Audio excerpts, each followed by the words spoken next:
Baik,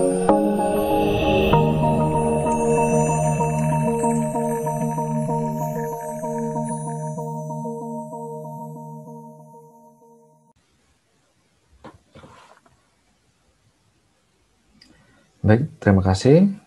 Kembali bertemu dengan saya di mata kuliah keamanan komputer, pertemuan ke-13 ya, mengenai Security on Social Networking Sites. Jadi, masih seperti biasa, kita akan menggunakan materi yang berasal dari dosen koordinator, Bapak Dr. Hadi Santoso M.Com. Ya. Kemudian materinya juga diambil dari iclass.ecouncil.org dan buku-buku berikut. Kemudian kita langsung saja masuk ke bagian materinya. Ini adalah untuk pendahuluannya, kita lewati, kemudian skenario-nya juga kita lewati saja. Kemudian ini adalah objektif dari modul-modul yang akan kita bahas ya. Langsung saja kita masuk ke flow-flow yang ada. Jadi di materi ini ada Introduction to Social Networking Sites ya. Kemudian Social Networking Security Threat, ancamannya seperti apa saja. Kemudian bagaimana cara kita tetap aman di Facebook, staying safe on Facebook, dan staying safe on MySpace ya. Jadi nanti ada beberapa sosial media yang populer ya, social networking site, social media site yang populer yang akan kita bahas di materi ini ya. Kita masuk ke flow yang pertama. Social networking sites are web-based service ya that allow user to build online profile ya. Jadi social networking site itu adalah service ataupun layanan yang berbasis web ya, yang memungkinkan yang memperbolehkan ya si pengguna untuk membangun ya profilnya dia si pengguna itu berdasarkan online ya ataupun berbasis online. Kemudian si pengguna juga bisa share informasi, share picture, gambarnya dia, kemudian blog entry ya, membuat blog, musik klip ya, membuat musik klipnya dan lain-lain. Kemudian social networking site ini ya, di site allow user to create a list of other user ya. Jadi kita dimungkinkan juga untuk membuat list ya, daftar dari pengguna yang lain ya. Jadi maksudnya kita bisa menambah teman dari situ with whom they can share information, dengan orang yang juga ikut memberikan informasinya. Jadi maksudnya dia juga punya akun di sosial medianya itu. Kemudian it allows user to get themselves involved in discussion board and hobby group ya. Jadi memungkinkan si pengguna untuk menempatkan dirinya sendiri tergabung di forum-forum diskusi seperti itu ya, dan ada grup-grup yang membahas mengenai hobinya dia. Tapi tidak menutup kemungkinan kalau di masa sekarang itu kita bisa berjualan di Facebook misalnya, kemudian kita bisa mempromosikan diri kita sendiri di LinkedIn dan sebagainya. Kemudian it allow user to refer other potential users to businesses. Ya, jadi juga memungkinkan kita untuk merujuk ya, ataupun menyebutkan ya yang pengguna-pengguna potensial lainnya untuk berbisnis di social networking site-nya itu. Oke. Nah, kemudian apa itu profile? Jadi untuk materi yang kali ini mungkin kalian juga lebih tahu ya dibandingkan dengan saya, karena mungkin kalian lebih aktif di sosial medianya dibandingkan punya saya. Kalau punya saya itu sosial medianya hanya di Facebook, kemudian di Instagram, ya, WhatsApp ya. Tapi WhatsApp kan tidak termasuk ke site-nya dia. Ya. Kita masih bisa akses Facebook di web, kita masih bisa akses Instagram di web. Nah itu yang termasuk di social networking site saat ini. Ya. Nah, apa itu profile? Ya segala informasi yang memungkinkan ini ya.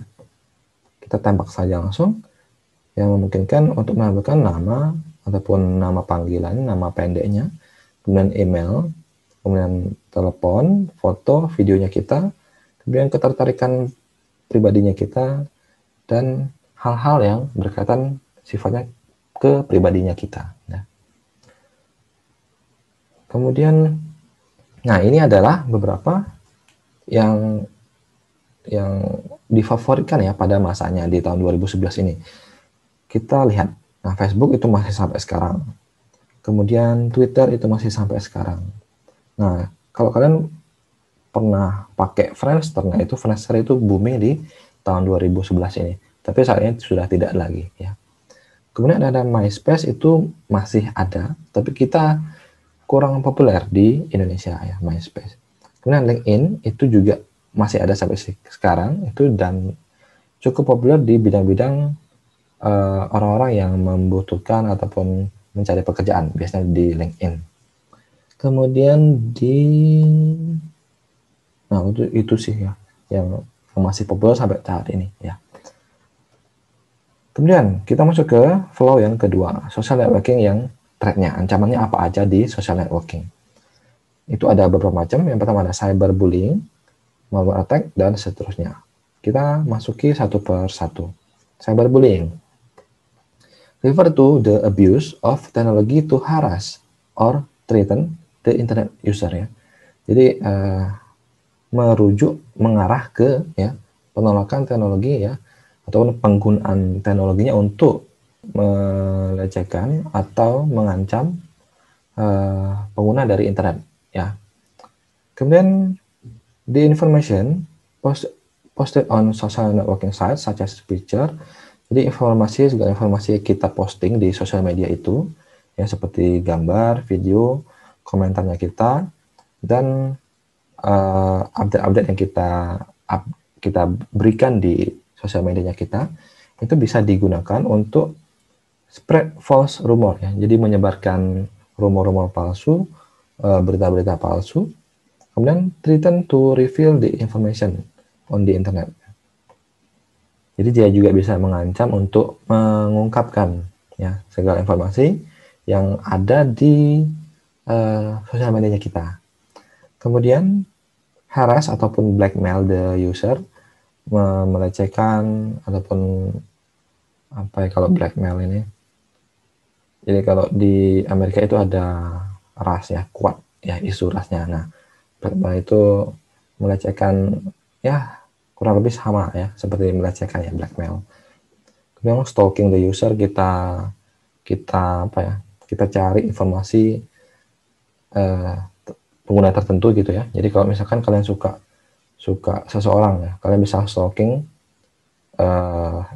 informasinya dia melalui sosial medianya ya. Stalking, menguntit ya, dan lain-lain. Kemudian according to research pada ini 39%-nya dari social network user had been cyberbullied in some way. Nah, jadi berdasarkan penelitian dari Pew Internet Project ini, ada sebanyak 39% pengguna social networking yang telah terkena cyberbullied in beberapa cara ataupun beberapa metodenya dia. Ya.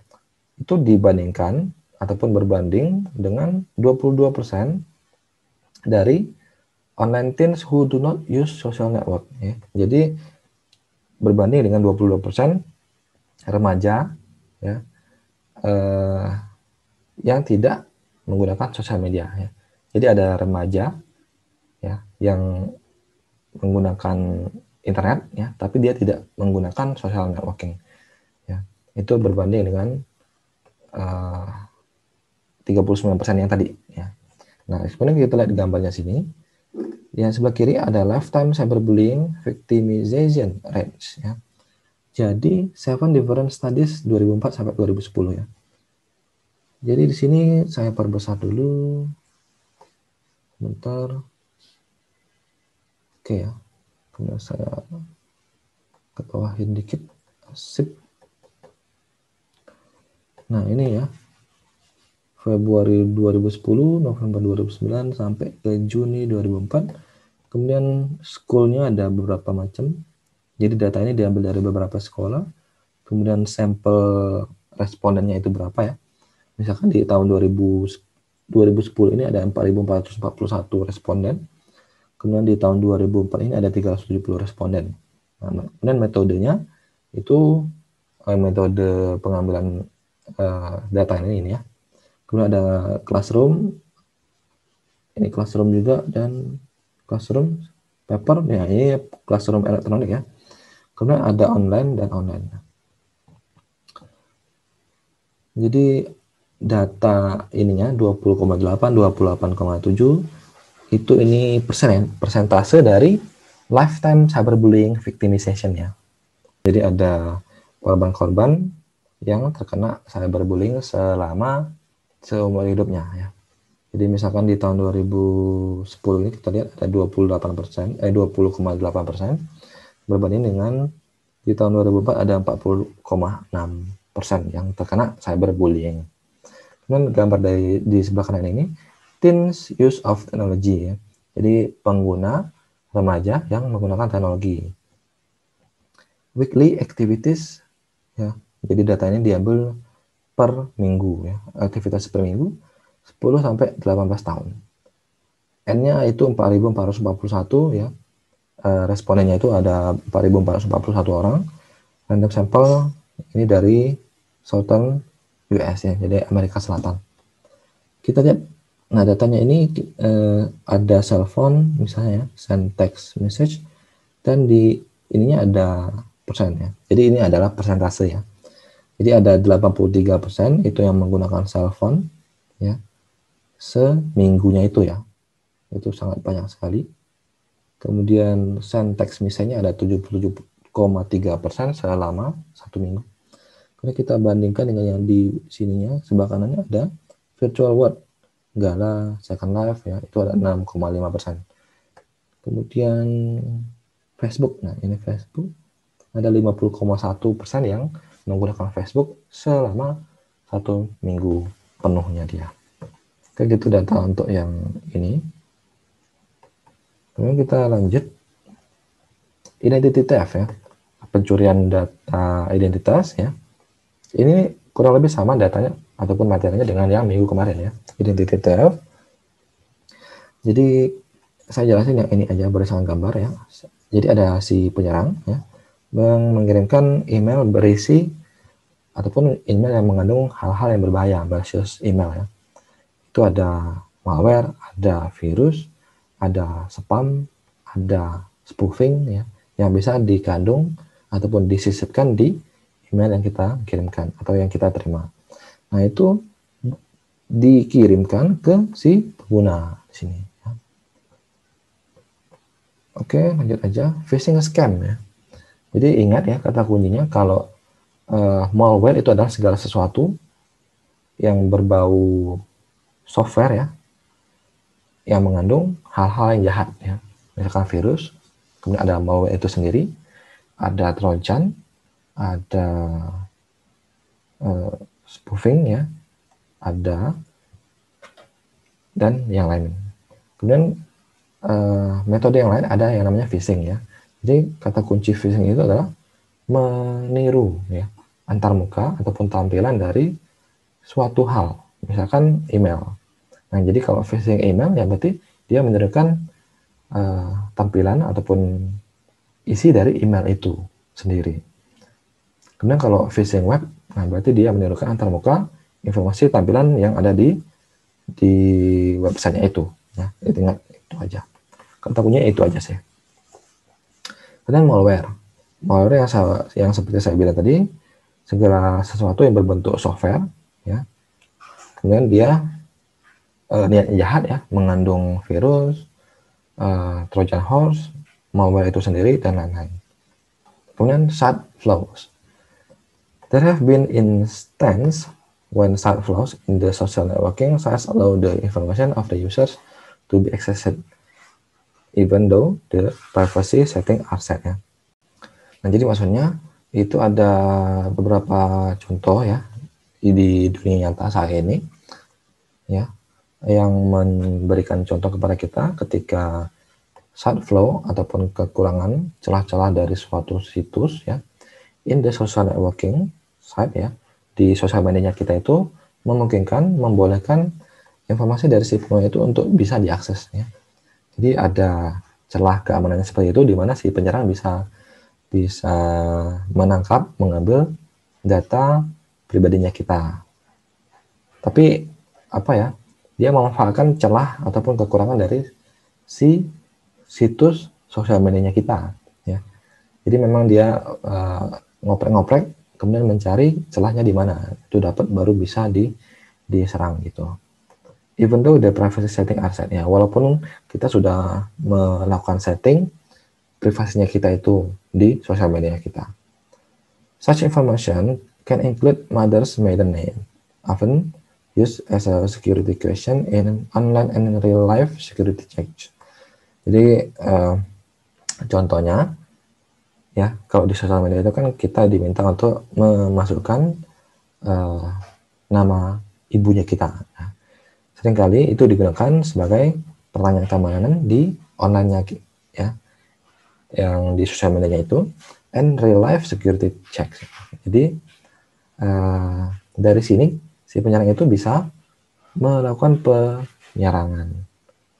Jadi dikatakan bahwa security question mother's name, ya, itu merupakan celah sendiri, ya. Jadi kenapa? Karena si penyerang itu bisa mencari. Kalau si A itu orang tuanya siapa, itu bisa dicari. Kalau kita masukin datanya mentah-mentah, ya berarti si penyerang nanti juga bisa mendapatkan datanya secara mentah-mentah. Kecuali kalau kita modifikasi, misalkan nama orang tuanya atau ibu kita itu adalah Agnes, ya. Nah, kemudian kita modifikasi Agnesia, Agnes Monica gitu, ya. Jadi ada modifikasi, namun tetap kita ingat gitu, ya. Jadi bukan data mentah yang kita isi, tapi ada data modifikasinya. Kemudian social networking threats, yaitu minors, ya. Jadi ada ancaman ke yang minor. Objectionable content, overexposure, contact with predator. Konten yang berbasis objek, ya. On many social networking communities, user post material that is not appropriate for children. Jadi beberapa ataupun ada banyak sosial media komunitasnya sosial media kita, si pengguna itu mempost, ya, konten-konten yang mengandung hal-hal yang tidak tepat ataupun yang tidak pantas ke pengguna ataupun anak-anak, ya. This can include obscene, racist, or violent text and image. Jadi ini bisa saja mengandung konten-konten yang berbau cabul gitu, ya. Kemudian rasis ataupun teks-teks yang tidak pantas, ya, dan gambar-gambar yang tidak pantas. Kemudian overexposure, many community page may contain material that is not appropriate for the children. Itu sama sih, ya. Kemudian the child may be involved in posting pictures of himself or herself or of friends that may be misused. Jadi si anak-anaknya itu, ya, memungkinkan untuk terlibat, ya, ataupun dia tergoda untuk melakukan posting fotonya dia, baik itu pria ataupun wanita yang si anaknya itu, atau teman-temannya, ya, yang tidak tahu menahu tentang itu, gitu, ya. Overexposure, ya, jadi sampai teman-teman terdekatnya juga kita bisa tahu gitu loh, bukan hanya si pengguna aja.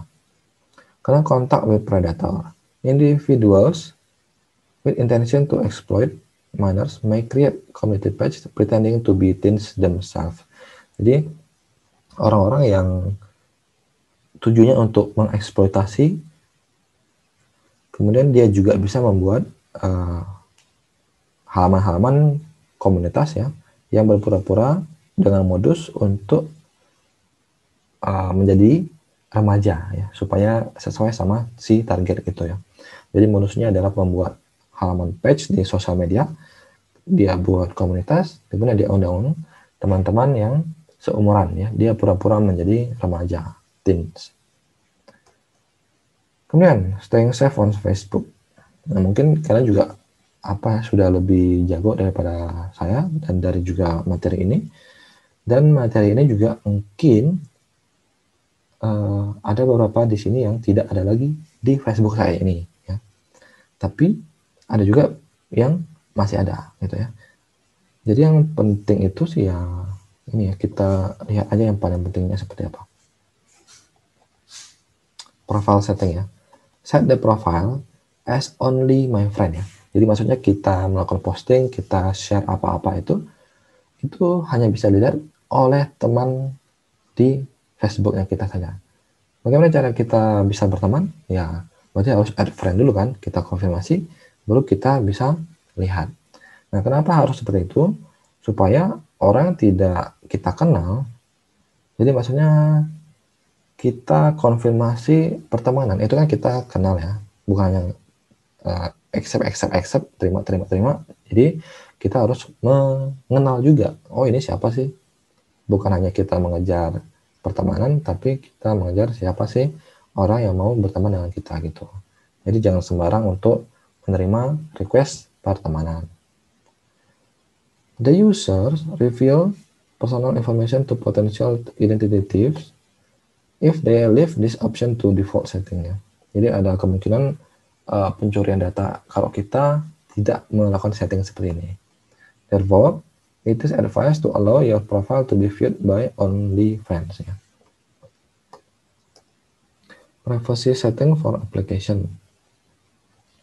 Ini kita lewatkan saja. Setting to block user. Nah, kalau ada teman kita ataupun kawan kita di Facebooknya itu, terus kita mau block, caranya adalah ini ya. You can also specify friends you want to ignore app invites from and see a list of the specific apps. Nah, jadi kita bisa melihat informasi data dari si orang yang ingin berteman dengan kita itu ya. Kemudian kita bisa melakukan penolakan dari pertemanannya dia itu. Blocklist ya. Kita bisa melihat sini name-nya siapa, emailnya apa gitu ya. Nah, kemudian ini adalah rekomendasi untuk Facebook ya, settingnya seperti apa. Option, recommended, action, dan alasannya. Nah, kalau allow anyone to see my public search listing, jadi kalau kita membolehkan siapapun itu yang melihat apa daftar-daftar pencariannya kita yang bersifat publik, itu kita harus hati-hati ya. Kenapa? Karena the user should select the option yes ya. Defaultnya itu yes ya. Only if they want people they are familiar with to know ya. Jadi dikatakan di sini harusnya kita disarankan ya untuk tidak memberikan izin ke seluruh orang supaya bisa lihat itu. Karena ya orang bisa lihat historinya kita ya, listingnya kita untuk pencarian itu seperti apa. Karena allow my public search listing to be indexed by external search engine. Nah ini jelas pasti tidak ya. Karena kalau sampai di indeks sama search engine ya itu seluruh dunia udah bisa tahu gitu. Jadi udah pasti no ya. Kemudian see your picture. Kalau kita malu ataupun tidak mau fotonya kita itu dilihat sama orang, berarti kita bisa set no. Send you message. Di fitur Facebook Messenger itu ada fitur ya yang memungkinkan siapa saja bisa mengirimkan pesan kepada kita. Nah, direkomendasikan di sini itu untuk memberi pilihan untuk no, poke you atau colek. Itu di Facebook ada fitur colek, poke ya, itu no. Nanti kalau poke itu muncul di Messenger ya kalau ngepoke. Kemudian add you as a friend ya. Nah, kita bisa memberikan no ya. Tapi kalau udah malas sebenarnya berteman ya, nggak mau nambah lagi ya kita bisa no aja. Tapi kalau mau masih berteman, mencari teman, itu ya bisa yes. Kemudian view your friend list. Nah, kalau kalian tidak ingin orang-orang melihat siapa sih teman-teman kalian, nah itu kalian bisa isi no gitu ya. Nah, security tip. Adjust Facebook privacy setting to help protect identity. Ya. Jadi kita harus memperhatikan setting-setting privacy untuk membantu kita ya melindungi identitasnya kita ya. Itu kan privasinya kita semua ya di Facebook itu. Kemudian sync carefully about who is allowed to become a friend ya. Jadi kita harus benar-benar melihat, memastikan siapa orang yang ingin berteman dengan kita. Jangan asal terima aja.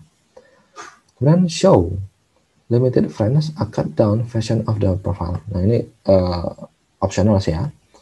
Kemudian enable access to information only when necessary ya. Jadi kita hanya memberikan akses kepada orang-orang itu kalau mereka butuh ataupun ada keperluan apa gitu, mereka baru bisa mencari informasi kepada Facebook mengenai profilnya kita. Jadi tidak seluruh orang bisa melihat informasinya kita ya, ataupun mengakses informasi dari Facebook ya. Oke, untuk yang MySpace kita lewatkan saja. Kita skip. Tidak populer di Indonesia ya MySpace. Oke, untuk yang summary itu kita lewatkan saja karena kesimpulannya. Kemudian kita masuk ke checklistnya. Jadi kita harus choose a complex ataupun unique password for your account ya. Udah pasti kalian harus memilih password yang unik ya. Kemudian read the privacy policy and terms of service carefully. Jadi kita harus membaca ya privacy policy ataupun term of service di setiap sosial media yang kita gunakan sebelum kita menggunakannya gitu ya. Do not post anything personal on the social networking site ya. Ya disarankan kita tidak perlu mempost segala sesuatu selengkap mungkin terkait pribadinya kita, personal kita di social networking kita. Kemudian set appropriate privacy and security default to make your profile private. Jadi kita harus memahami benar-benar settingan privasinya itu ya. Jadi kita harus men-set secara tepat ya. Jadi ya intinya kita harus paham ya apa maksud dari bahasa Inggrisnya itu ya, baru kita set ini untuk menampilkan nama secara utuh, menampilkan nomor telepon. Nah, itu harus paham benar baru kita lakukan pengaturan sesuai dengan keinginannya kita. Kemudian be careful about what is posted on the internet. Jadi kita harus memastikan hati-hati apa saja yang kita posting di internet. Be careful installing third-party application. Apalagi melakukan instalasi pihak ketiga di komputernya kita. Kemudian only accept friend request from people you know ya. Jadi disarankan kalau menerima pertemanan kita harus mengenal ya, hanya kenalan yang kita kenal secara benar-benar baru kita terima. Kemudian only share limited personal information ya. Itu tadi enggak perlu sedetail mungkin, enggak perlu lengkap-lengkap, kita hanya tampilkan aja yang seperlunya. Ataupun ada yang bintangnya itu ya. Jadi kalau kita daftar sesuatu itu kan ada bintang-bintangnya itu, kita isi aja itu, udah. Jangan semuanya gitu ya. Kemudian apply privacy setting so that only friends can view your profile information. Kita harus men-set hanya teman yang bisa melihat profilnya kita. Kemudian do not use common verification such as your date of birth or your mother's maiden name. Jadi kita jangan pakai settingan pertanyaan keamanan itu, tanggal berapa ulang tahun, nama ibunya siapa gitu ya. Kenapa? Karena orang bisa nyari ya, itu kan mudah didapat ya. Kemudian be aware of the intentions of anyone you meet on these sites ya. Jadi kita harus berhati-hati tentang intensitas kita berkomunikasi ke orang lain di Facebook misalnya gitu ya. Kemudian restrict the access of personal videos on social networking sites to friends. Jadi kita harus memberi batasan ya, batasan akses ya dari video-video personal kita di sosial media terhadap teman-teman kita walaupun kita kenali ya. Ya tapi itu tergantung lagi kepada kalian mau di-share secara utuh, mau dibatasin ya terserah kalian juga. Kemudian disable the comments to prevent cyberbullying. Nah, kita bisa melakukan settingan untuk tidak bisa memberi komentar di postingannya kita untuk menahan ya ataupun menghindari cyberbullying. Do not click suspicious link to prevent malicious attack. Jangan pernah kita melakukan klik link-link yang mencurigakan, yang aneh-aneh, yang menggoda, ya, itu untuk mencegah adanya serangan malicious, ya, serangan-serangan dari si penyerang gitu ya. Kemudian update di komputer with the latest antivirus and other system security software-nya kalian ya. Direkomendasikan kalian selalu update saja antivirus dan fitur-fitur pertahanan di PC-nya kalian. Kemudian never install codecs when a site prompts you to do so. Ya.